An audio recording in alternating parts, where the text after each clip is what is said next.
Assalamualaikum warahmatullahi wabarakatuh. Saudara-saudara saya di Jalan Tengah KPAD Geger Kalong. Ada satu hal yang menarik yang mau saya sampaikan 30 menit ini. Ini ada pos keamanan begitu tertulis. Satu bangunan permanen yang dibangun dengan urunan dari seluruh warga RT 006. Di KPAD Geger Kalong ada 10 rukun tetangga. Seluruhnya adalah 10 rukun tetangga, satu rukun warga. Ketua RW adalah yang menjadi komandan Brigadir Jenderal TNI, lupa saya namanya. Nah, yang menarik saudaraku adalah bangunan yang sederhana, cakep. Seingat saya, kami adalah salah satu dari warga RT 005. RT itu hanya 30 keluarga, 30 kakak. Dan seingat saya waktu itu kami hanya menyumbang 500.000. Dan ada orang-orang yang lebih besar. Seingat saya pengusaha. Artinya pengusaha itu memberikan, dan kita warga ada yang seperti saya 500. Saya nggak lupa waktu itu 3 tahun lalu. Dan yang menarik saudaraku adalah kebinekaan, kesatu paduan warga rukun tetangga 005 RW 02 Kelurahan Geger Kalong, Kecamatan Sukasari, sangat jempolan saudara. Dan rata-rata di setiap rukun tetangga yang 10 itu di KPAD sini, di kerukunan warga 02, Darmawi namanya, Brigadir Jenderal TNI Darmawi. Beliau umur 72.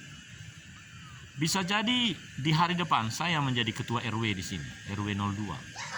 Tapi yang mau saya ceritakan saudaraku adalah hanya dengan 25 sampai 27 kakak di RT 5, kami punya soliditas, sikap silaturahmi yang tinggi. Rumah saya di sana, di Jalan Fajar. Ini Jalan Purnama. Jadi hanya beberapa jalan Fajar, Purnama, dan itu saya lupa topografi saya rasa. Ini sudah menjadi RT lain. Nah, yang saya maksud saudaraku adalah betapa baiknya apabila ada sikap untuk saling berhimpun bagaikan lidi yang berhimpun. Katakan lidi itu 70 lidi diikat menjadi satu kekuatan. Rumah sehari bisa dibersihkan oleh seikat sapu lidi berjumlah 70 sampai 80 biji lidi. Kami hanya 25 sampai 30 rumah atau 25 sampai 30 kepala keluarga bisa membangun yang cukup menarik. Kita akan bisa saksikan ukuran 4x12. Menarik sekali. Mari kita saksikan. Ini karena COVID, karena kantongnya. Mari saudara, kita merasakan kebahagiaan. Ya, ini dia. Jadi ini adalah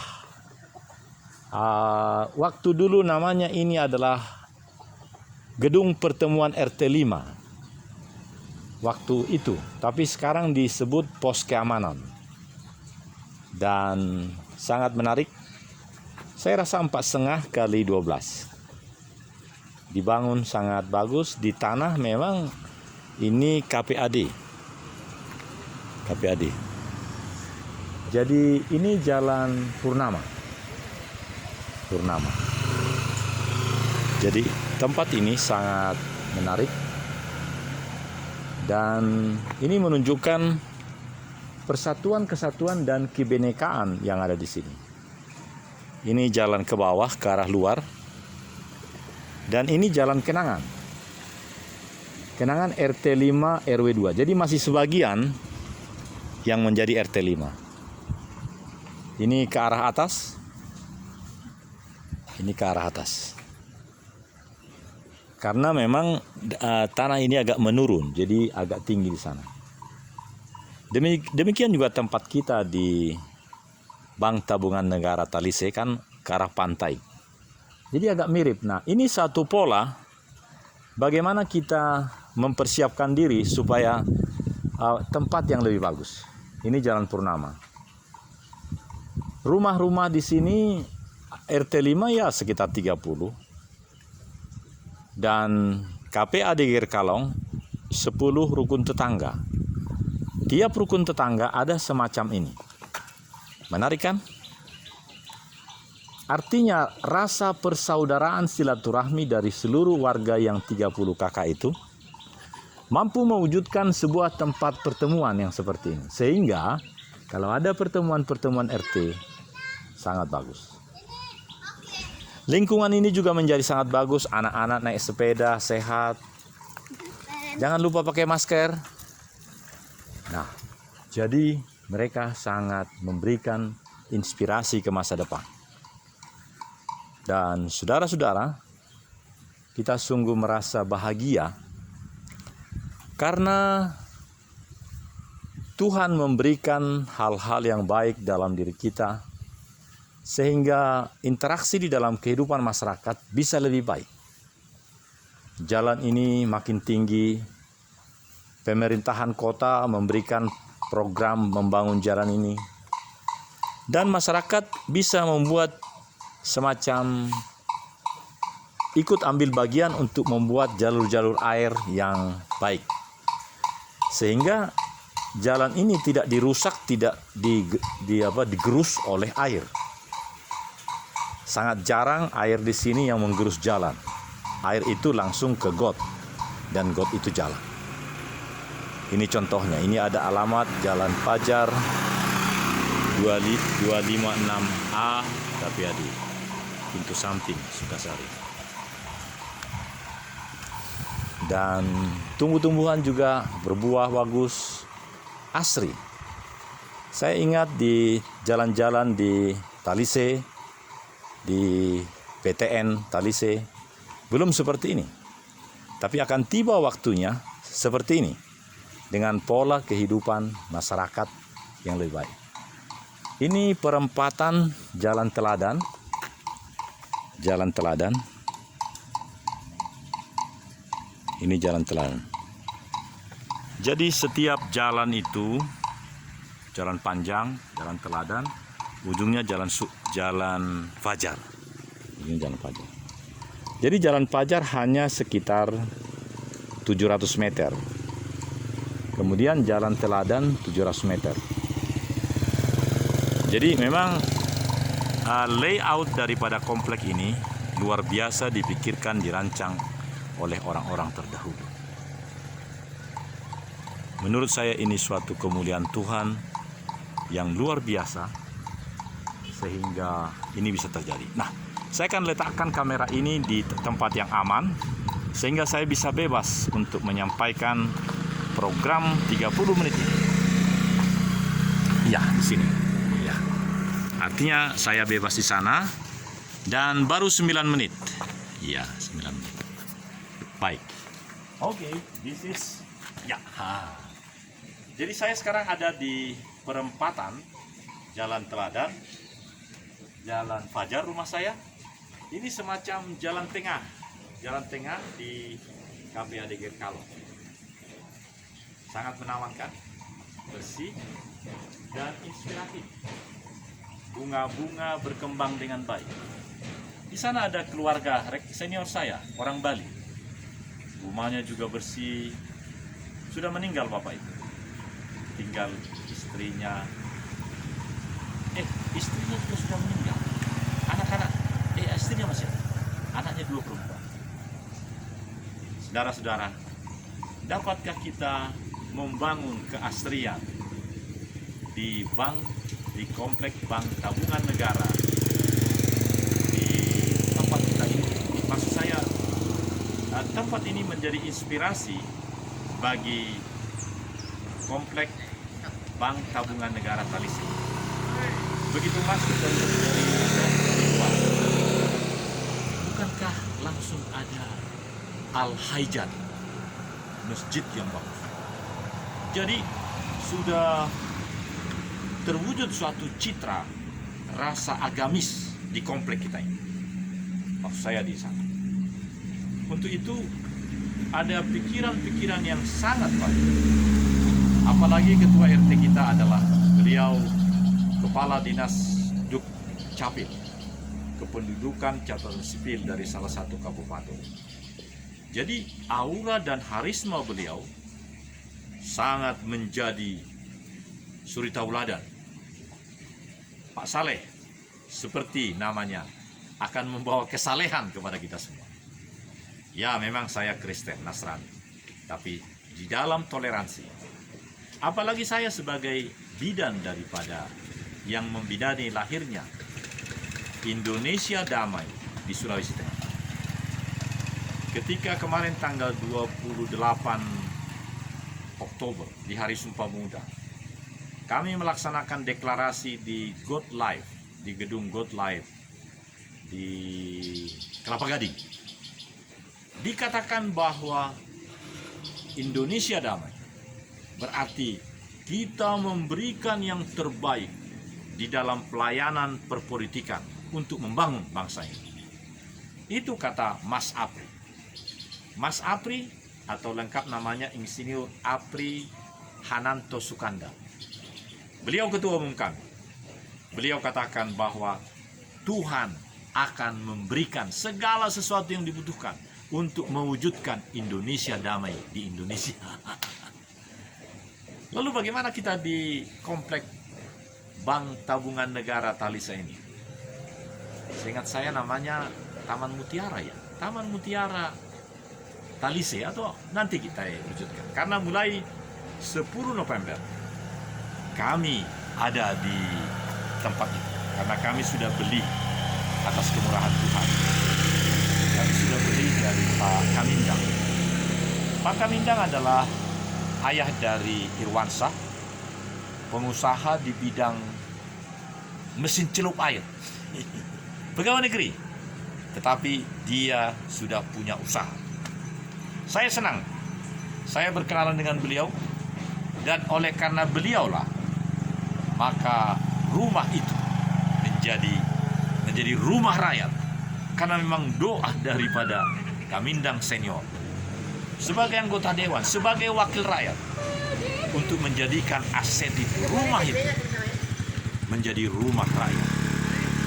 Rumah nanti, rumah partai, rumah rakyat, rumah kelompok pencapir, rumah petani, dahsyat.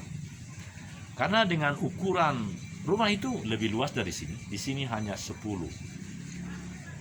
Di situ 17 meter. 17 meter kali 15. Saya lihat di surat izin mendirikan bangunan IMB. Artinya saudara, aset yang dimiliki oleh Pak Irwansah Kamindang, karena ini merupakan mas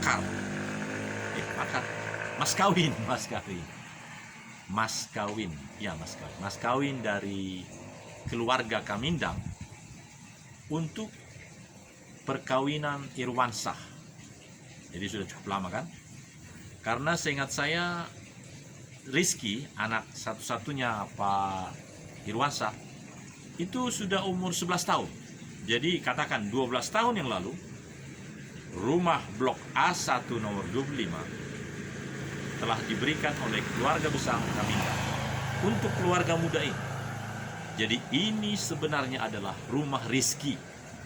Anaknya si Irwansah kan Rizky.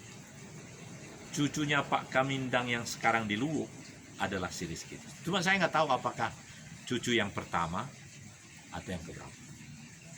Saudaraku, kalau saya pribadi, saya sekarang ini sedang paebaton pahopu. Artinya menerima cucu yang pertama. Cucu laki-laki dari anak laki-laki. Kalau di negeri Cina, orang-orang Cina, ini adalah cucu dalam. Kalau cucu dari anak perempuan, itu cucu luar gitu. Nanti itu penjelasannya di sana. Tapi saya bangga karena saya menjadi bagian yang sedang melaksanakan atau merancang Paibaton Pahopu. Terpikir oleh saya bagaimana dahulu Insinyur Haji Joko Widodo, Pak Presiden, menerima cucunya yang pertama. Cucunya yang pertama penting, saudaraku, karena dalam budaya Tapanuli paling tidak ada 5 hal yang terkait dengan menerima cucu yang pertama. Apalagi cucu dari anak laki-laki. Sebab bagi orang Tapanuli ada 5 hal yang menjadi sangat penting apabila bisa melakukan Paibaton Pahopu. Jadi Paibaton Pahopu, acara di mana cucu pertama dari anak laki-laki, apalagi anaknya banyak, apalagi orang tua itu semakin baik kehidupannya, semakin dekat kepada Tuhan, maka paling tidak ada 5 kata yang sangat perlu diingat apabila menerima cucu itu. Jadi istilah utamanya adalah Paibaton Pahopu. Lalu ada memakai ulos pusa, ulos Nasoraburu, Pajayan, dan Idahan Aryan. Menarik, saudara-saudara. Di dalam video lain saya sudah jelaskan, tapi kali ini saya ulang lagi. Jadi kalau mau diterjemahkan, Paibaton Pahopu berarti adalah mekanisme dan segala acara agenda bagaimana keluarga orang muda ini yang mempunyai anak itu biasanya dikaitkan dengan ulang tahun yang pertama atau yang kedua. Jadi dia membawa anaknya itu, membawa ke rumah eyangnya. Jadi kalau dia misalnya namanya Harold Togusinaga yang setahun ini, dia datang dengan segala atributnya, sukacitanya, ayah ibunya, Sinaga senior, ini kan si junior lah si Harold Togu ini, mereka merancang untuk datang ke rumah kakeknya. Kakeknya kan berarti saya opungnya, makanya nama saya Opu Harold Togu dulu. Ya. Dan ketika Sinaga senior, saya kan di atas senior bapaknya, dia merancang itu, mendiskusikannya dengan mertuanya. Karena mertua dari Sinaga senior juga adalah hula-hulanya kan. Dalam hal ini marga dari istrinya. Katakan ini pasti memang inilah si Morangkir. Jadi dia harus mendapat restu juga dari opungnya si Morangkir. Nah, tetapi sebagai marga Sinaga dia mendapat yang tadi ulos Nasoraburu, Pajayan, ulos Pusa dari jalur patrilineal Sinaga. Nah, ini yang menarik. Jadi sebagai contoh, Insinyur Haji Joko Widodo Siregar, kita punya presiden, ketika dia menerima cucu dari anak laki-lakinya, cucu anak laki-laki. Siapakah anak laki-laki Bapak Joko Widodo? Yang di Solo itu. Nah, dalam tatanan hidup Jawa tentu ada itu. Jadi cucunya yang selalu dibawa-bawanya itu kemana-mana itu telah dilaksanakan Paibaton Pahopu dibawa oleh ayahnya si siapa namanya? Atet apa? Lupa saya. Nah, artinya itu serangkaian dengan berbagai kegiatan-kegiatan yang memang jadi terutama dialami oleh Pak Joko Widodo, our president. Nah, kaitannya dengan saya sebagai Opu Harold Togu Sinaga, saya sudah jelaskan berkali-kali. Saya sudah jelaskan di dalam episode yang lalu. Maka kali ini pun saya lebih pertegas lagi.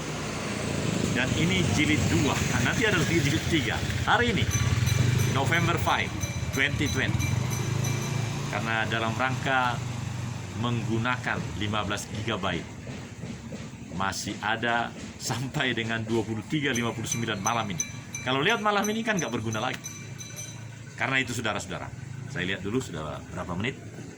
Ya, masih 10 menit lagi. Baru 21 menit, 9 menit lagi. Nah, artinya saudara, betapa hidup ini menjadi lebih lega kalau kita mempunyai pemahaman yang lebih baik tentang apa itu Paibatu Pahopu, apa itu Ulos Nasora Buruk, apa itu Pajayan, apa itu Idahan Manubut, Idahan Harian. Nah, saya jelaskan karena tinggal 8 menit. Pertama, Paibaton Pahopu. Paibaton Pahopu berdasarkan Kamus Bahasa Batak Toba adalah keluarga muda dari keluarga marga tertentu membawa anaknya yang laki-laki itu kepada opungnya. Kenapa dibawa? Karena ada rasa syukur, ada rasa bahagia karena sampai dengan cucu itu lahir, opungnya masih sehat. Bahkan boleh dikatakan masih bisa memberikan nasihat-nasihat.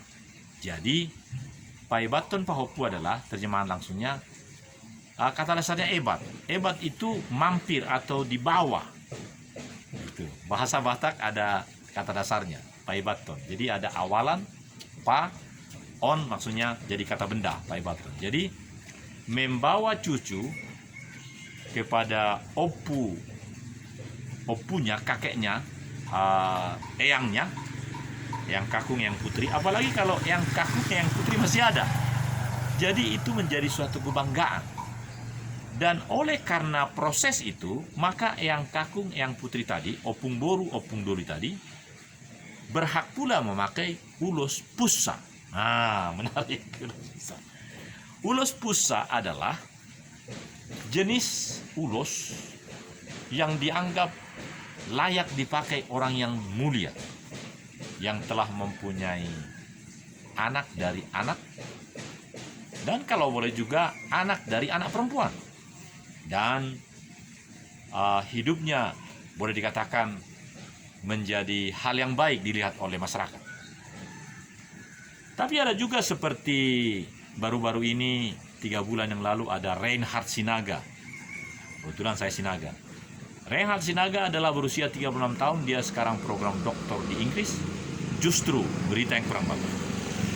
Jadi setiap keluarga itu boleh menjadi berita yang kurang bagus, tapi boleh juga yang bagus. Dan saya lihat di sisi itu, saudara-saudara. Saya gemar menyampaikan hal ini.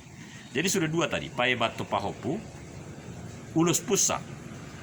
Nah, jadi Ulos Pusa dalam episode lain, saya sudah pernah menyampaikan itu di YouTube. Saya jelaskan di dalam YouTube internasional apa makna seorang laki-laki di tanah Batak yang berhak dan dianggap benar memakai ulos pusa. Yang ketiga adalah Pajayan. Nah, jadi ketika anak saya membawa anaknya, cucunya itu, maka orang tua itu boleh memberikan bekal kehidupan.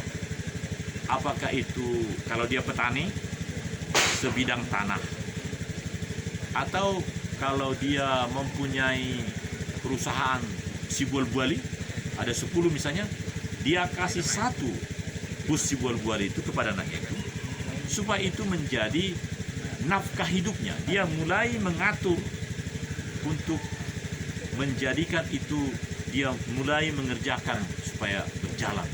Atau sawah itu, sawah yang hanya 1/4 hektar, itu dikelolanya, dan itu lama-kelamaan nanti dia bisa lebih pesat bahkan dari saudara-saudara yang lain.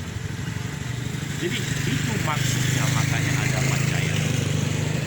Yang berikutnya adalah idahan harian. Idahan harian. Jadi idahan adalah nasi sarapan pagi gitu ya, harian. Sebab kalau idahan harian ada kaitan dengan tugo. Beda dengan tugo. Saya katakan, kalau saya punya anak, ya karena saya namanya, ada anak saya namanya Horasman, Pasuma, Pius, Fernando, Sinaga. Ada 4. Jadi saya juga pernah berpikir, kalau saya punya anak namanya Togu, Sangap, Harmoni, Pardamia. Nah, jadi Togu. Nah, ini cucu saya kan namanya Togu. Ayah ibunya atau keluarga Simorakir besan saya menambahi mungkin Harold.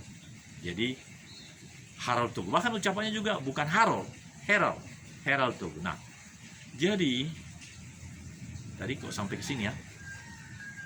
Jadi idahan harian artinya adalah nasi di siang hari, dari pagi agak siang. Jadi ketika dia ke sawah, dia harus membawa makanan. Ketika sudah bekerja di sawah, dia boleh buka makanan, bekalnya. Nah, itu namanya tugu.